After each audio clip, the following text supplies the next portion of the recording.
बयान उसका पहला बाब और उसकी 21 आयत। 8 दिन पूरे हुए और उसके खतना का वक्त आया तो उसका नाम यस्सु रखा गया, जो फरिश्ता ने उसके रहम में पढ़ने से पहले रखा था। कलाम का पढ़ा जाना सुना जाना सबके लिए बरकत का बायस हो। खुदा का शुक्र हो, आमीन। तो मेरे नए साल पर हम देखते हैं कि 4 बड़े काम हुए। 4 बड़े। तो पहला काम क्या हुआ कि यीशु मसीह 8 दिन के थे, उसका खतना हुआ। और जो पुराना नामा पढ़ा गया पैदाइश की किताब अहद अतीक उसका 17वां बाब में हमने पढ़ा कि खुदा ने इब्राहिम से वादा किया कि तू और तेरी नस्ल क्या करे, खतना करवाए, और मेरा तेरे साथ वादा है, अहद है, तेरे गुलाम है, नौकर है, चाकर है, सब खतना कराए। और जो खतना करवाएगा वो यहूदी कौम में शामिल होगा। किस कौम में शामिल होगा? और जो खतना नहीं कराता वो यहूदी कौम में शामिल नहीं होगा, वो काट डाला जाएगा। तो ये शर्त रख दी गई कि अगर आपने बरकत लेनी है, यहूदी कौम में शामिल होना है, तो खतना करवाए। तो इब्राहिम और उसके बेटे इस्माइल का एक दिन में खतना हुआ। इब्राहिम की उम्र 99 बरस थी, 99 साल, और उसके बेटे की इस्माइल की 13 साल थी। तो ये अहद किया गया। तो यीशु मसीह ने इसको कन्वर्ट कर दिया बपतिस्मे में। किसमें कन्वर्ट कर दिया? उसने कहा जो ईमान लाए और बपतिस्मा ले वो निजात पाएगा, जो बपतिस्मा नहीं लेता, जो ईमान नहीं लेकर आता, वो मुजरम ठहराया जाएगा। क्या ठहराया जाएगा? तो यीशु मसीह ने, इसलिए जब बच्चे पैदा होते हैं तो हम क्या करते हैं, बच्चों को मखसूस कराते हैं, बपतिस्मा करवाते हैं, कुछ बड़ों को देते हैं बपतिस्मा। क्यों? क्योंकि यीशु मसीह ने ये अहद किया था कि जो ये लेगा वो मसीह कौम में क्या हो जाएगा? शामिल हो जाएगा। तो दूसरा बड़ा काम ये हुआ कि यीशु मसीह पहली बार हैकल में आए। पहली बार। तो ये कोई छोटी बात नहीं है, ये खुशी की बात थी कि यीशु मसीह हैकल में आए, उसके माँ बाप हैकल में लेकर आए। तो ये एक छोटी बात नहीं होती। तो अक्सर हम भी घरों में बच्चे महसूस करते हैं, लेकिन मैं अक्सर ये कहता हूँ कि अगर आप हैकल में लेकर आए तो अच्छी बात है। बल्कि पिछले क्रिसमस पर बाजी आई थी लाहौर से, उसके 3 बच्चों को महसूस करना था बपतिस्मा का, लेकिन बस वो जल्दी की वजह से, क्योंकि पता मैं टाइम की पाबंदी करता हूँ, तो मैंने कहा फिर नेक्स्ट सही। तो ये नहीं कि मैंने कहा कि हैकल में जरूर बपतिस्मा करवाए बच्चों का, अगर आप घर में भी कराए तो कोई बात नहीं, लेकिन जरूर ये बात है कि यीशु मसीह को हम देखें। और तीसरी बात कि आज जो आप ईस्वी कैलेंडर देख रहे हैं 2026 1/1/2026 नया साल, तो यीशु मसीह को दुनिया में 2025 साल गुजर गए हैं। आमीन। जिस दिन इस कैलेंडर का आगाज हुआ इस दिन यीशु का नाम रखा गया। क्या? तो इस कैलेंडर पर पूरी दुनिया चल रही है। पूरी दुनिया की तारीख जो कैलेंडर है इस तारीख से चल रही है। तो पूरी दुनिया में ये कैलेंडर इस्तेमाल किया जाता है, यही तारीख चलती है, क्योंकि यीशु ही अव्वल है, यीशु ही आखिर है। क्योंकि जब तक सूरज चांद रहेगा यीशु का नाम। यीशु के आने से दुनिया शुरू हुई, और यीशु जब आएगा तो दुनिया भी उस वक्त ही खत्म होगी, दुनिया का आखिर होगा। यीशु मसीह ने कहा आसमान जमीन टल जाएंगे लेकिन मेरे मुंह की बातें हरगिज ना टलेंगी। और यीशु जिंदा रहेगा, उसके लोग जिंदा रहेंगे, उसकी बादशाही का हिस्सा बनेंगे। तो ये 4 अहम बातें आप याद रखें। कोई आपसे सवाल कर सकता है कि आप नया साल इतनी धूमधाम से क्यों मनाती हैं?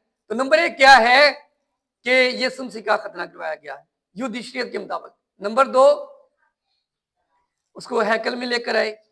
नंबर 3 उसका नाम रखा गया। नंबर 4 आप बताएं कि जो पूरी दुनिया में कैलेंडर चल रहा है, जब से ये कैलेंडर शुरू हुआ उस वक्त जब यीशु का नाम रखा गया। आमीन। तो ये कुछ छोटी बात नहीं, ये बड़ी खुशी की बात है। तो हम खुशी का इजहार करते हैं, खुदा की मोहब्बत है, प्यार है, हम फख्र से कहते हैं कि हमारा खुदा जिंदा है और वही निजात दिंदा। आमीन। तो ये सब खुदा की शुक्रिया। तो नए साल के लिए एक और आयत है, दूसरा कुरिन्थियों उसका 5वां बाब 17वीं आयत में लिखा है, इसलिए अगर कोई मसीह में है तो वो नया मखलूक है, पुरानी चीजें जाती रही देखो सब नहीं होगी। सब क्या होगी? सब। तो मसीह में जो है, मसीह में कौन है? जो दुआ करता है, जो ईमान लेकर आता है, जो चर्च आता है, वो मसीह में है। अगर कोई कहे कि मैं मसीह में हूं, दुआ नहीं करता, कलाम नहीं पढ़ता, उसके कलाम के मुताबिक जिंदगी बसर नहीं करता, क्या वो मसीह में हो सकता है? सिर्फ नाम लगाने से हम मसीह नहीं हो जाते, मसीह का मतलब है मसा किया हुआ, चुना गया, मुकद्दस। आमीन। तो मसीह के शिगिर्दों ने अपने अंदर से मसीह को दिखाया अच्छे काम करके। तो इंसान होते हुए मैं ये नहीं कहता कि हम बिल्कुल मसीह की मानद बांध सकते हैं, लेकिन हम कोशिश तो कर सकते हैं ना, कि नहीं कर सकते। हम जितनी, जहां तक लिखा है कि कोशिश हो सबके साथ भलाई करो, सबके साथ नेकी के साथ पेश आओ। आमीन। सबके साथ क्या रखो? मोहब्बत रखो। तो लिखा जो मसीह में है, कौन मसीह में है?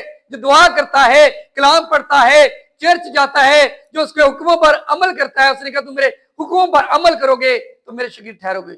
उसने कहा मेरे हुक्मों पर अमल करोगे तो मेरे बहन भाई होगे। आमीन। उसने कहा मेरे बहन भाई वो हैं जो मेरा कलाम सुनते और मेरे पीछे आते उस पर अमल करते। आमीन। उसने ये नहीं कहा कि जो उसके भाई दूसरे थे जो उसके साथ पैदा हुए, नहीं। उसने कहा मेरी माँ वो है, मेरा भाई वो है, मेरी बहन वो है जो मेरा कलाम सुनता और मेरे पीछे आते। आमीन। तो लिखे इसलिए अगर कोई मसीह में है तो नए साल पर हम सोचे कि अब मैं और आप मसीह में हैं। क्या हम सिर्फ नए साल पर ही चर्च आना है, बड़े दिन पर आना है, मुबारक जुम्मे वाले दिन आना है? नहीं, बल्कि कोशिश करें कि आप हर त्योहार के त्योहार चर्च आए। अगर आपकी कोई मजबूरी है, आप किसी काम पर जाते हैं, कोई बात नहीं, इंसान को मजबूरी बन जाती है, लेकिन कोशिश करें कि नए साल का पैगाम, नए साल से ऐद करें कि हम हर त्योहार के त्योहार, जो खुदा का दिन है, ये खुदा का दिन कहा गया, यीशु के पैदा होने का दिन भी इतवार है और मुर्दों में से जी उठने का दिन भी इतवार का है। हालेलुया। इसलिए तो हम इतवार को इबादत करते हैं, उसको वेलकम करते हैं। आप हर रोज क्या करें? अपने घर में दुआ करें। आपने हफ्ते के बाद आना चर्च, लेकिन हर रोज आपने क्या करना है? सुबह उठे, यीशु का नाम लेकर आगाज करें, क्योंकि कलम में लिखा है कि सुबह उठकर मैं तुझे याद करूंगा, तेरे हुजूर फरियाद करूंगा और तेरा इंतजार करूंगा कि तू मेरी दुआ सुनेगा, जवाब देगा। हालेलुया। फिर आप जब शाम को आते हैं, रात को सोने से पहले दुआ करें, उसको याद करें। तो दोस्त कहते हैं मैं सुबह, दोपहर, शाम खुदा के हुजूर फरियाद करता हूं। आमीन। तो मैंने इस साल को दाचा की कलीसिया के लिए दुआया साल करार दिया है। आमीन। तो आज से हम अहद करेंगे खुदा के घर में बैठकर, जिस तरह इब्राहिम से खुदा ने अहद किया कि अगर ये खतना कराएंगे, मेरी इबादत करेंगे, मेरी प्रस्तुति करेंगे तो मेरी कौम ठहरेंगे। आमीन। तो इस तरह यीशु मसीह ने कहा अगर तुम मेरी इबादत करोगे, मेरी प्रस्तुति करोगे तो मेरे शागिर्द, मेरे दोस्त, मेरे बहन भाई होगी। आमीन। तो हम कोशिश करेंगे इस साल ज्यादा दुआ करें, सिर्फ ये नहीं कि इसी साल, बल्कि जब तक हमारी एक भी सांस है, बाकी है, लिखा के उठते बैठते चलते फिरते वक्त खुदा उनकी शुक्रगुजारी करते रहो, खुदा उनको याद करो। क्योंकि मैं नहीं जानता कि एक पल के बाद मुझे सांस आएगी कि नहीं। कोई जानता है? कोई नहीं जानता। अक्सर हम सुनते हैं भाई जी उन्होंने इतने वेख्या सी, उन्होंने इतने वेख्या सी, पता नहीं लगा होता, किसी का पता नहीं लगता। क्योंकि इंसान की जो जिंदगी है ये घास की मानंद है, फूल की तरह कमला जाता है। इंसान की जिंदगी, एक शायर ने कहा है कि ये पानी के बुलबुले की तरह, जब बुलबुला बनता है वो बहुत बड़ा बनता है, लगता नहीं कि ये बुझ जाएगा, लेकिन उसे सेकंड लगते हैं, मिनट भी नहीं लगता, एक चंद सेकंडों में वो खत्म हो जाता है। तो इंसान भी बिल्कुल ऐसे ही है। तो लिखिए इसलिए अगर कोई मसीह में है तो वो नया मखलूक है। आमीन। देखो पुरानी चीजें जाती नहीं, सब नहीं होगी। पुराना साल गुजर गया तो अपने अंदर से पुरानी सोच ख्यालात को खत्म करें। अगर हमने पिछले साल बहुत कम चर्च आए हैं, बहुत कम इबादत की है, बहुत कम प्रस्तुति की है, खुदा को बहुत कम याद किया है, तो रात गई बात गई, वो पुराने साल के साथ सब चीजें चली गई। नए साल में हमने खुदा का शुक्र अदा करते हैं कि हमने यीशु का नाम लेकर आगाज किया। आमीन। तो जब हम यीशु का नाम लेते हैं, उसकी इबादत प्रस्तुति करते हैं, हमें कामयाबी, सरफराजी, फतह मिलती है।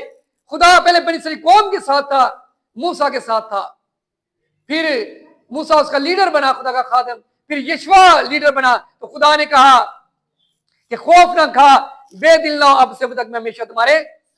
आज खुदा बहनों के साथ है, भाइयों के साथ है। नए साल पर खुदा आपसे भी ये कहता है कि खौफ ना खाएं, बेदिल ना हो, जहां भी आप जाएंगे खुदा आपके साथ होगा। आमीन। उसने कहा अब से अब तक तेरी आम दुर्वत में, यानी कि सफर में खुदा के पाक फरिश्ते हमारी क्या करेंगे? हिफाजत करेंगे। लेकिन लिखा कि नया मखलूक बन जाए, पुरानी चीजें जाती रहे, हम लड़ाई झगड़े को खत्म करें। हम क्या करें इस नए साल पर? हम ज्यादा दुआ करें, कलाम पढ़े, घर में चर्च में खुदा की शुक्रगुजारी करें।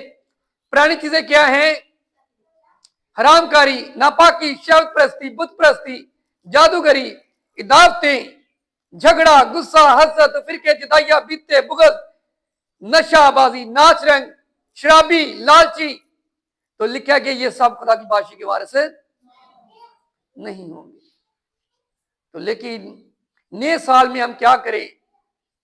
लिखा कि अगर कोई मसीह में है तो वो नया मखलूक बन जाए, नए इंसान बन जाए।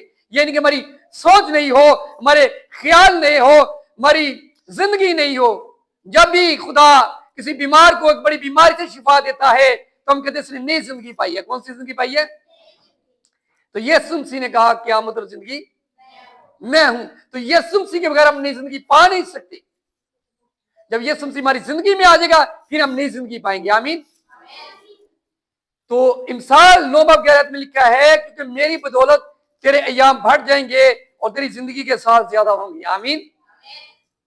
किसकी बदौलत? खुदा कहता है मेरी बदौलत तेरे अय्याम बढ़ जाएंगे और तेरी जिंदगी के साल ज्यादा होंगे। इटर्नल लाइफ, अब की जिंदगी। कौन सी जिंदगी की बात हो रही है? ये जिंदगी नहीं, या तो हम 1000 वर्ष भी जी ले हमने छोड़ जाना है। उस जिंदगी की बात हो रही है जो कभी खत्म है, आने वाली जिंदगी। आमीन। हमेशा की जिंदगी। तो लिखा है कि मेरी बदौलत। किसके ने दुआ की? पहले उसे पैगाम मिला कि उसने मार जाना है, उसने दुआ की। खुदा ने कहा मैंने तेरे आंसू देखे हैं, मैंने तेरी दुआ सुनी है, मैंने तेरी दुआ और मैंने तुम पर करम की निगाह की। आमीन।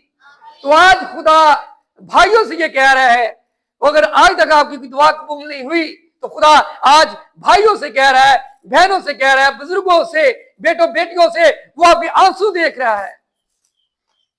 वो आप पर नजरें करम करेगा, वो आप पर रहम करेगा, वो आपकी दुआ सुनेगा। क्योंकि उसने कहा मुझे पुकार, मैं तुझे जवाब दूंगा और बड़ी गहरी बात है जिनको तू नहीं जानता तुझ पर ज़ाहिर करूंगा। आमीन। तो खुदा ने हिजकिय्याह से क्या कहा कि मैंने तेरी दुआ सुनी है कि तू पूरे दिल से मेरे साथ वफादार है और खुदा की नजर में जो भला था वही किया। आमीन। अगर कोई भलाई करना जानता नहीं करता, गुनाह करता, अगर हम मसीह में हैं तो हम क्या करें कि दुआ करें और दुआ ईमान के साथ मांगे। लिखा है कि जो तुम ईमान के साथ मांगोगे ईमान को तुमको मिल गया तो क्या है? मिल जाएगा। तो नया साल दुआ का साल है। हम रूह और सच्चाई के साथ दुआ करें तो फिर क्या हुआ? हिजकिय्याह को खुदा ने नई जिंदगी बख्शी और इस जमीन पर 15 साल बढ़ा दिए। हालेलुया। आज डॉक्टर कहते नहीं जी बस ले जी, हमारा काम खत्म, अब दुआ ही करे। अब क्या करे? दुआ करे, खुदा ही कुछ कर सकता है। तो हमारा खुदा तो ऐसा खुदा है जो 4 दिन के मुर्दे को, हजारों साल के मुर्दों को भी जिंदा करने को करता है। हालेलुया। वो मुर्दों में भी हमारा खुदा जिंदगी डाल देता है। लेकिन कब जब हम दुआ करेंगे, खुदा के हुजूर झुकेंगे, ईमान में कायम रहेंगे। आमीन। तो खुदा ने उसे नई जिंदगी दी तो हम खुदा का शुक्र अदा करते कि हमने इस नए साल में बहुत कुछ खोया और बहुत कुछ पाया है। बहुत कुछ और बहुत कुछ क्या है? पाया है। लेकिन खुदा का शुक्र अदा करे जिसने आज का दिन हमको दिखाया है। तो हम ये दुआ करेंगे कि ये नया साल हम सबके लिए बरकत, सलामती, खुशी का साल हो। ना कोई गम ना दुख हमारे पास हो और खुदा इस नए साल में बीमारों को शिफा दे, जरूरतमंदों की जरूरतों को पूरा करे, बेलादों को औलाद इसी नेमत से नवाजे। और जिन लोगों ने अभी तक यीशु मसीह को कबूल नहीं किया वो भी यीशु मसीह को अपना निजात कबूल करें, यीशु मसीह पर ईमान लेकर, और हम सबकी दुआया जिंदगी बन जाए। हम खुदा से मोहब्बत रखें, रफाकत रखें और नया साल हमारे लिए अमन, सलामती, खुशी का, बरकत का साल हो। तो नए साल पर एक और मैं आपको बताना चाहता हूं, खुदा कहता मैं तुमको नया दिल अता करूंगा। क्या करूंगा? नया दिल। नए दिल से क्या मुराद है? ये नहीं कि खुदा दिल चेंज कर देगा, ये नहीं कि खुदा यीशु मसीह ने कहा कि तुम्हारे दिल के अंदर से अच्छी और बुरी बातें निकलती हैं। यानी कि मुबारक है वो जो पाक दिल है वो खुदा को देखेंगे, हमारा दिल पाक होगा, हम खुदा को देखने वाले बनेंगे। आमीन। दिल कैसे पाक होगा? अगर हम मसीह में हैं, नए मखलूक, हम दुआ करेंगे, हमारी सोच, ख्यालात पाक और साफ हो जाएंगे। आमीन। तो दुआ का मतलब खुदा से रफाकत रखना, खुदा से बातें करना।